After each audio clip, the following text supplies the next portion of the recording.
இந்த வீடியோ நாம் தூங்கிட்டு இருக்கும்போது நம்ம உடம்புல இருக்கிற ஆவி வந்து அது வெளியில் போய் உலகத்தில் எந்த ஒரு மூலையில் அலைஞ்சிட்டு வரும். அதுதான் கனவாக வந்து பிரதிபலிப்பு இருக்குது. அதாவது கனவாக காமிக்குது. உண்மையிலே நம்ம உடம்போட ஆவி தூங்கினதுக்கப்புறம் நாம் வெறும் பணம்தான்.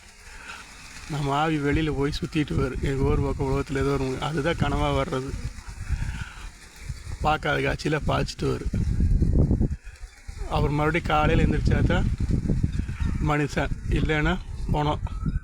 இப்போ வந்து தெரிஞ்சுக்கலாம், தூக்கன்றது சமாதி மாதிரி, ஜீவ சமாதி, சாந்தி சமாதின்னு சொல்லுவாங்க, ஜீவ சமாதின்னு சொல்லுவாங்க. அது மாதிரி தான் ஒவ்வொரு நாள் தூங்கி எந்திரிக்கும் போது தான் எந்திரிச்சா மனுஷன், இல்லைன்னா போனோம். இதுதான் வாழ்க்கை.